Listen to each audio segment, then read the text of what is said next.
안정적인 생활을 위한 지혜를 전하는 행복지킴이 방송입니다. 새로운 해가 밝고 다양한 정부 지원책에도 변화가 있었습니다. 주요 지원금의 지급액이 늘었다는 소식에 많은 분이 기대감을 가졌을 것입니다. 그런데 이 기쁨 속에 묘한 그림자가 들이오고 있습니다. 동일한 제도의 변화에도 불구하고 반응이 제각각입니다. 어떤 분들은 안도하며 미소를 짓고 어떤 분들은 혼란스러운 마음에 불평을 토로합니다. 심지어 분노를 느끼는 분들도 있습니다. 대체 이러한 차이는 어디에서 비롯되는 걸까요? 통계 자료를 살펴보니 노년층을 위한 생활보조금을 받는 분이 상당수에 달합니다. 이 가운데 기본적인 생계를 유지하기 위한 지원을 함께 받는 특정 집단이 있습니다. 바로 이분들 사이에서 지금 예기치 않은 상황이 전개되고 있습니다. 최근 전국 각지의 민원 처리 기관에는 평소보다 훨씬 많은 문의 전화가 빗발치고 있습니다. 담당자들은 이구동성으로 말씀하십니다. 전화량이 평소의 2배 이상이에요. 그런데 질문 내용이 놀랍도록 비슷합니다. 이현수님, 70대 초반의 한 어르신도 얼마 전 지역복지창구에 문의했습니다. 아침 일찍 금융기록을 확인하니 고령자 지원금이 입금되어 있었습니다. 드디어 증액된 금액이 들어왔다는 생각에 기쁜 마음이 들었습니다. 그러나 동시에 받은 최소 생활유지 지원금의 액수를 확인하는 순간 의문이 생겼습니다. 지난해와 비교했을 때 오히려 줄어든 부분이 있었기 때문입니다. 어째서 금액이 줄어들었지? 두 금액을 합산해 지난해 총액과 견져보았습니다. 이게 어떻게 된 일이지? 별 차이가 없네? 이현수님은 곧바로 관련 지원기관에 연락했습니다. 담당자님, 연장자 생활비 보조금이 증액되었다고 들었습니다. 그런데 왜 제 수입 계좌의 최종 합산액은 크게 늘지 않았나요? 복지 안내 담당자가 차분하게 응답했습니다. 어르신, 연장자 생활비 보조금 인상분이 어르신의 수입으로 간주되어 최소 생활유지 지원금이 일부 조정된 것입니다. 이현수님은 그 설명을 쉽사리 받아들이기 어려웠습니다. 그럼 지원을 해주고 나서 다시 일부를 회수하는 것과 마찬가지라는 말인가요? 담당자는 다시 한번 답했습니다. 법령에 따라 정해진 절차입니다. 어르신. 이현수님은 더 이상 말을 잇지 못했습니다. 현재 특정 수혜자 그룹에 속하는 수많은 분이 이와 같은 상황에 직면해 있습니다. 한편으로는 지원하고 다른 한편으로는 재조정하는 방식. 이것이 과연 합리적인가요? 더욱 심각한 사실은 이러한 구조를 대부분의 수혜자가 알지 못한다는 점입니다. 왜 조정되었는지, 얼마나 삭감되었는지, 어떻게 대응해야 하는지 전혀 모르고 있습니다. 그래서 대부분은 그저 받아들이고 넘어갑니다. 하지만 그렇게 두어서는 안 됩니다. 금년 내내 예상치 못한 손실이 지속될 수 있습니다. 현재부터 상당 기간 동안 동일한 불이익을 받을 수 있습니다. 혹시 여러분도 이현수님과 같은 상황에 계신가요? 지금 바로 여러분의 상황을 확인해 보세요. 이제부터 3가지 중요한 사항을 명확히 알려드리겠습니다. 첫째, 저는 이러한 상황에 해당하는 수혜자인가요? 둘째, 왜 고령자 지원금이 증액되면 최소 생활유지 지원금이 감소하는 건가요? 셋째, 이달 말까지 무엇을 점검하고 어떤 조치를 취해야 하나요? 이 3가지를 모르면 불이익을 당할 수 있습니다. 특히 마지막 3번째 조치를 놓치면 장기간 지속적인 손실을 피할 수 없습니다. 지금 즉시 구독 버튼을 누르고 좋아요를 눌러주세요. 개선책이 발표되는 즉시 가장 먼저 상세히 알려드리겠습니다. 이 정보를 놓치면 또다시 손해를 볼 수 있습니다. 먼저 첫 번째 질문입니다. 저는 이러한 상황에 해당되는 사람인가요? 판단은 간단합니다. 다음 2가지 조건을 충족하는지 확인하면 됩니다. 조건 하나, 고령자 지원금을 받고 있습니다. 조건 둘, 최소 생활유지 지원금을 함께 받고 있습니다. 이 두 조건을 동시에 충족한다면 여러분은 해당 그룹에 속합니다. 최근 통계에 따르면 약 수십만 명에 달하는 분들이 여기에 해당합니다. 고령자 지원금만 받는 분들은 이 문제와 무관합니다. 최소 생활유지 지원금만 받는 분들도 해당되지 않습니다. 두 가지 지원금을 모두 수령하는 분들만 이 이슈에 영향을 받습니다.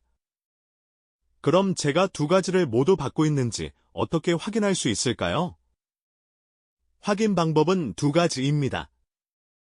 첫 번째 방법, 여러분의 금융기록을 확인해 보세요. 매월 말일경 고령자 지원금이 입금됩니다. 매월 중순경 최소 생활유지 지원금이 입금됩니다. 지난달의 금융기록을 꺼내 확인해 보세요.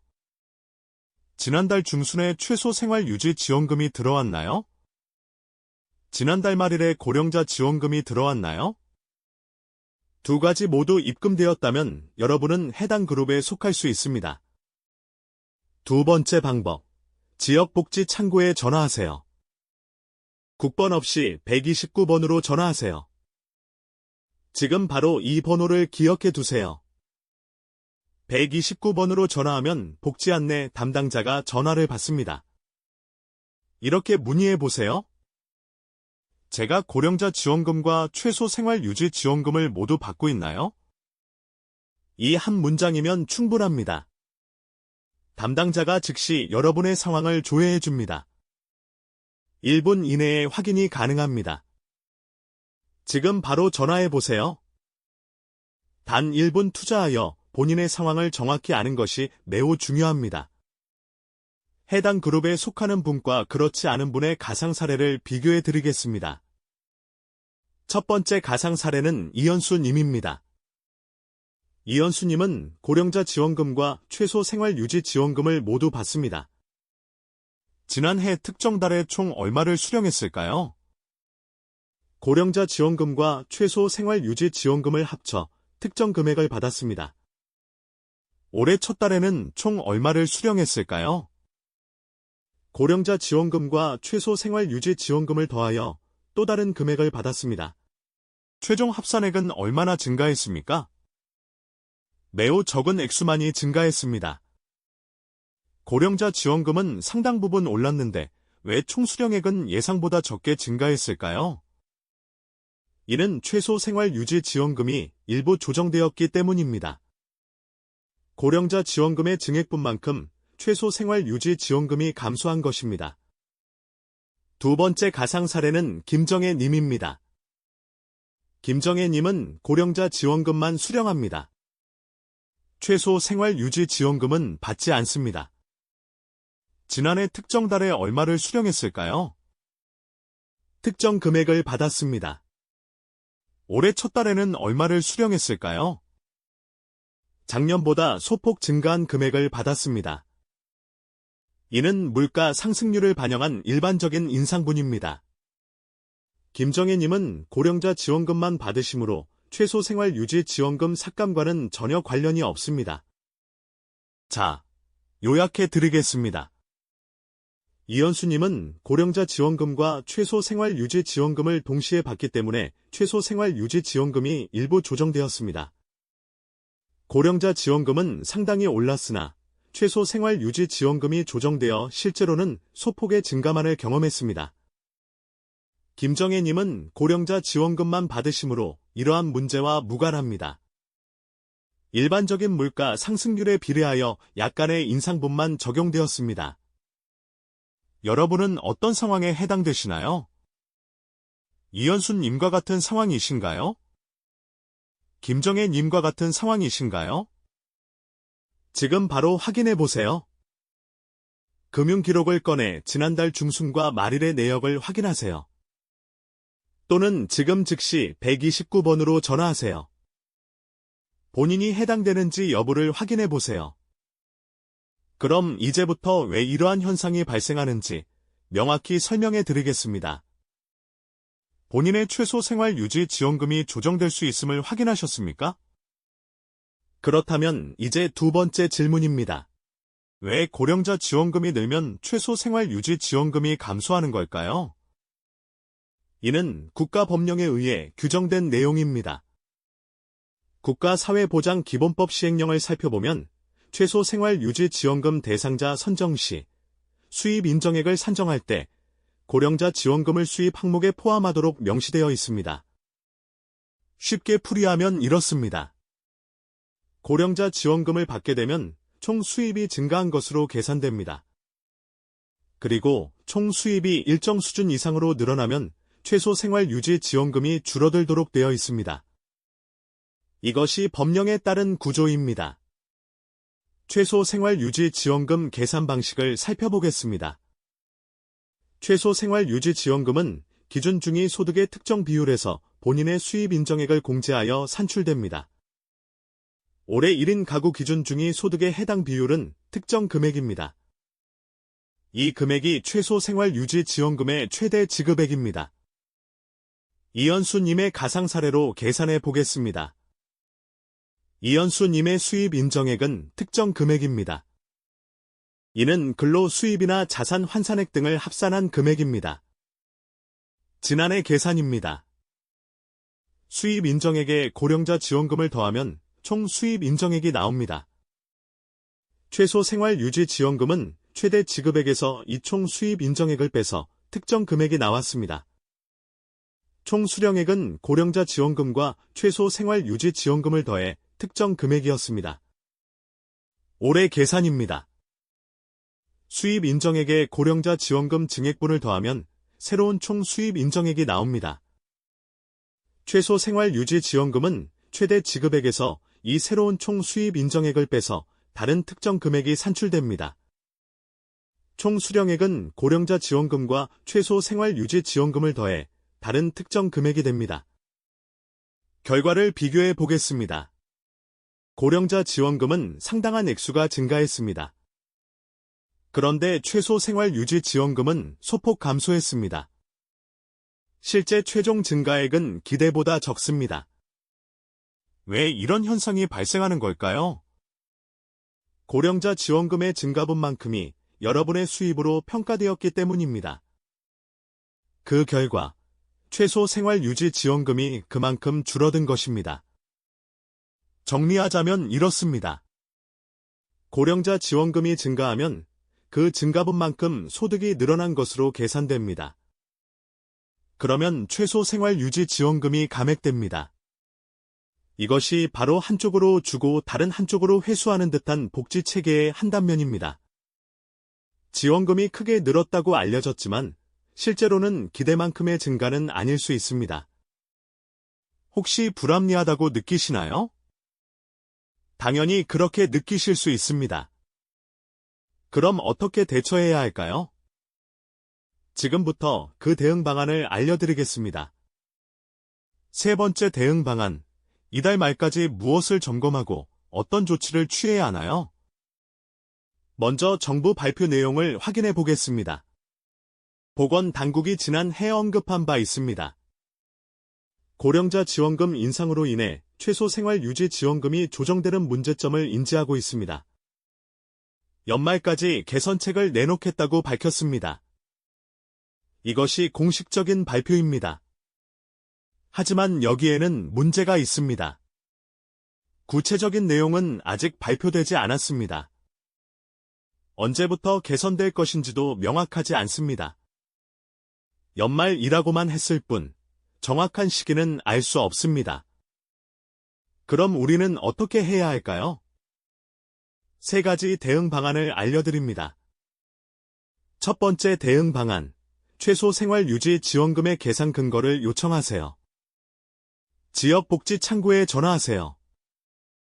129번입니다. 이렇게 말씀하세요. 이달에 받은 최소 생활유지 지원금의 계산 내역을 알려주세요. 어떤 방식으로 계산되어 이 금액이 산출되었는지 설명해 주세요. 담당자가 상세히 설명해 줄 것입니다. 여러분의 수입 인정액이 얼마인지, 고령자 지원금이 얼마나 반영되었는지, 최소 생활유지 지원금이 얼마 조정되었는지 모든 것을 알려줄 겁니다. 이 내용을 메모해 두세요.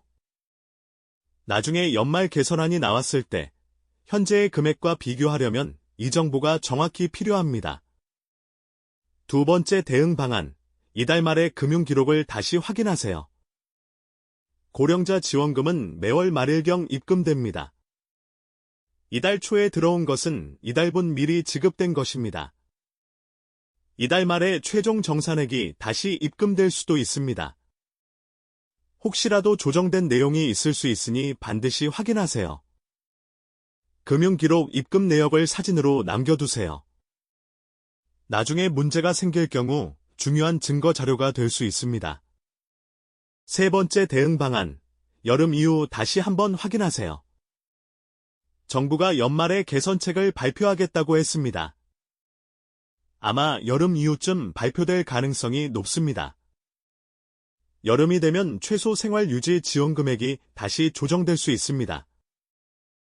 늦여름 중순경 최소 생활유지 지원금 입금 내역을 확인하세요. 금액이 변경되었다면 개선책이 적용된 것입니다. 변경되지 않았다면 다시 129번으로 전화해서 문의해보세요. 연말 개선책이 언제부터 적용됩니까? 제 최소 생활유지 지원금은 왜 바뀌지 않았나요? 이렇게 질문해보세요. 요약하자면 이달 말까지 해야 할 일 3가지입니다. 첫째, 129번으로 전화하여 최소 생활유지 지원금 계산 근거를 받아두세요. 둘째, 이달 말 금융기록을 다시 확인하고 사진으로 남겨두세요. 셋째, 여름 이후 최소 생활유지 지원금의 변화를 확인하세요. 이 3가지만 하시면 됩니다. 어렵지 않습니다.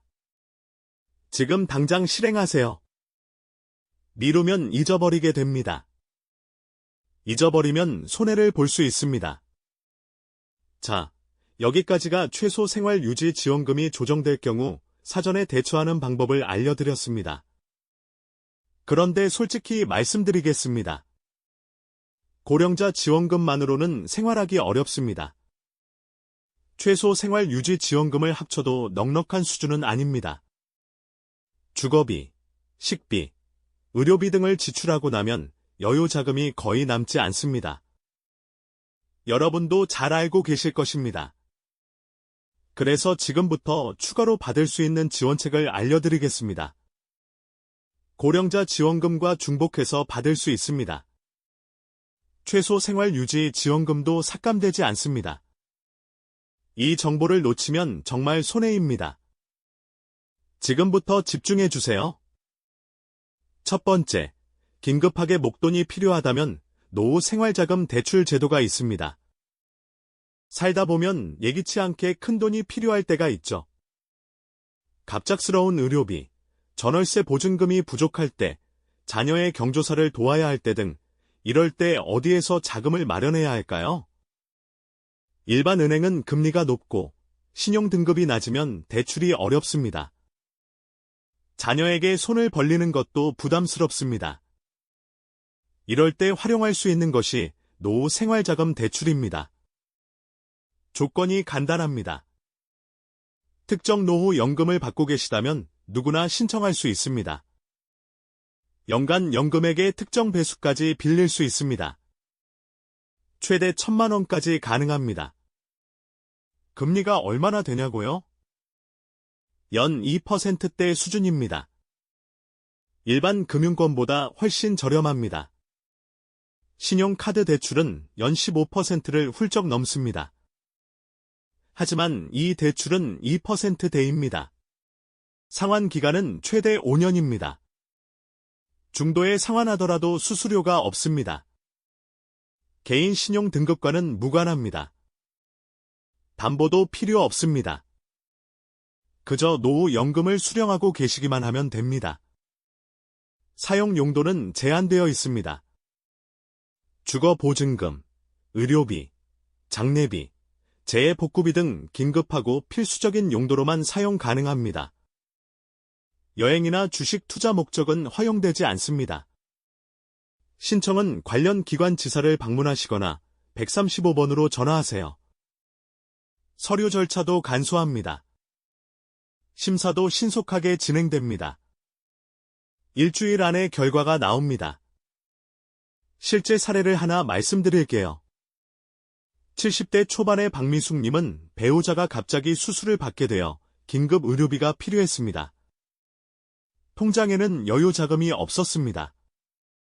은행 대출은 이자 부담이 너무 컸습니다. 그때 지역 담당자가 노후 생활자금 대출을 알려주었습니다. 신청했고 5일 만에 승인되어 저렴한 금리로 필요한 금액을 받았습니다. 배우자의 수술은 성공적으로 마쳤고 지금은 5년 동안 조금씩 상환하고 있습니다. 만약 은행을 이용했다면 이자만으로도 수십만 원을 지불했을 것이라고 박미숙님은 말했습니다. 노후 생활자금 대출이 정말 큰 도움이 되었다고 합니다. 여러분도 갑자기 목돈이 필요할 때 노후 생활자금 대출을 기억하세요. 두 번째, 금융기록 변동사항은 반드시 신고하세요. 최소 생활유지지원금을 받으시는 분들께 아주 중요한 내용입니다. 여러분의 금융기록에 어떤 자금이 들어오면 반드시 신고해야 합니다. 어떤 자금들을 신고해야 할까요? 자녀가 준 용돈, 보험 만기 지급액, 퇴직금, 특별수당, 재산을 처분하여 얻은 자금 등 이러한 돈들이 금융기록에 들어오면 30일 이내에 지역복지창구에 신고하세요. 신고하지 않으면 어떻게 될까요? 부정수급으로 간주됩니다. 나중에 받은 최소 생활유지지원금 전체를 돌려줘야 합니다. 가산금까지 부과될 수 있습니다. 몰랐어요는 통용되지 않습니다. 법으로 정해진 의무사항입니다. 하지만 너무 걱정하지 마세요. 일시적으로 발생한 수입은 다르게 처리됩니다. 예를 들어 보겠습니다. 자녀가 명절에 특정 금액의 용돈을 주었습니다. 신고했습니다. 이것은 일시적 수입으로 간주됩니다. 한 달 동안만 수입으로 반영됩니다. 다음 달부터는 원래대로 돌아옵니다. 보험 만기 지급금으로 특정 금액을 받았습니다. 신고했습니다. 이것 또한 일시적 수입입니다. 몇 개월 동안 나누어 반영됩니다. 최소 생활유지지원금이 영구적으로 삭감되는 것은 아닙니다. 그러니 두려워하지 마시고 반드시 신고하세요. 신고 방법은 간단합니다. 129번으로 전화하세요. 금융기록에 돈이 들어와서 신고하려고요. 이렇게 말씀하면 됩니다. 담당자가 자세히 안내해 줄 겁니다. 또는 지역복지창구를 직접 방문하셔도 됩니다. 신고 기한은 30일입니다. 이 기한을 놓치지 마세요. 안정된 노후 준비는 고령자 지원금만으로는 부족합니다.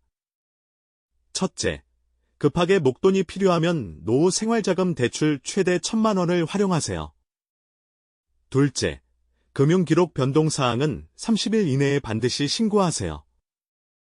이 두 가지를 꼭 기억하시기 바랍니다. 자, 오늘 배운 내용을 정리하겠습니다. 지금부터 말씀드리는 확인 목록 5가지를 점검해 보세요. 하나씩 차근차근 따라하시면 됩니다.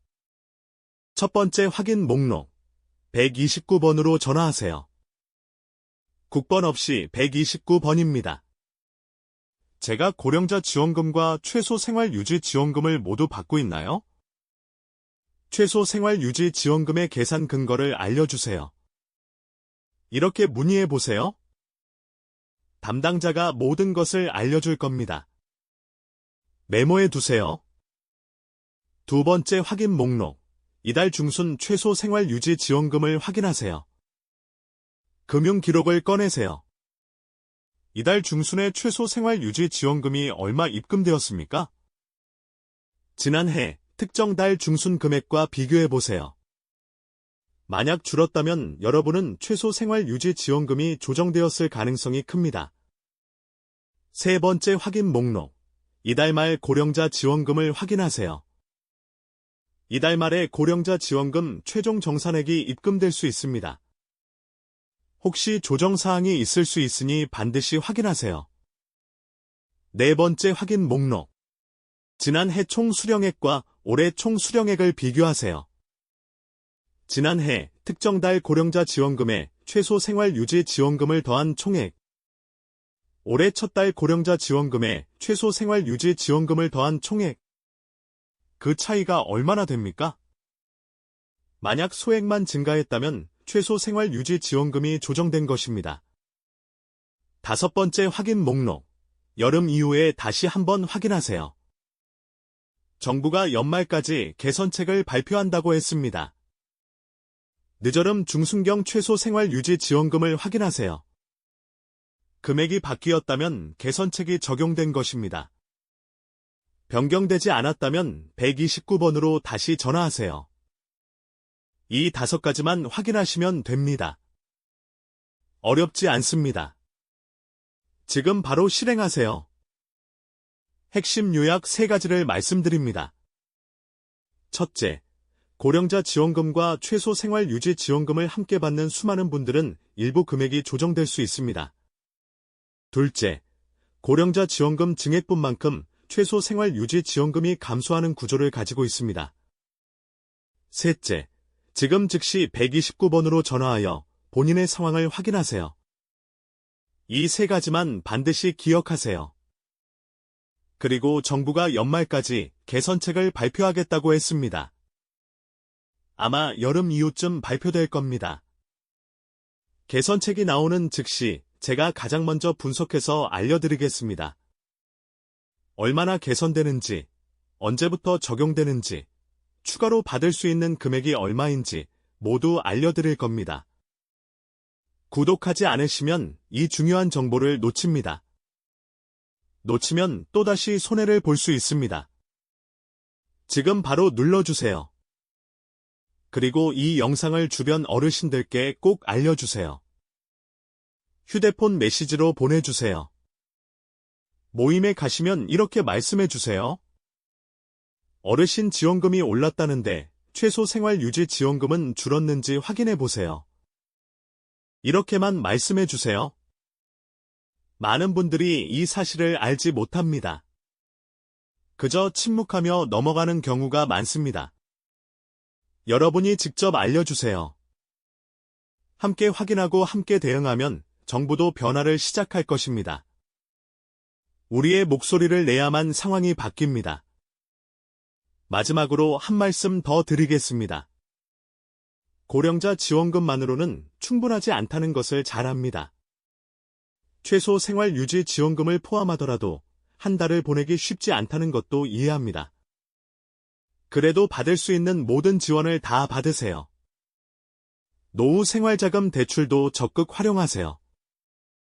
금융기록 변동 사항도 반드시 신고하세요.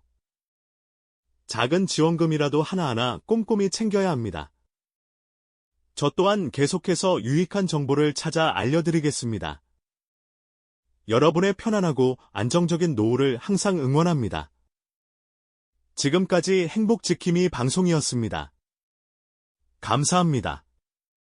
이 영상이 도움이 되셨다면 좋아요와 구독 부탁드립니다. 여러분의 응원이 제게 큰 힘이 됩니다. 다음 영상에서도 더 유용한 정보를 공유하겠습니다.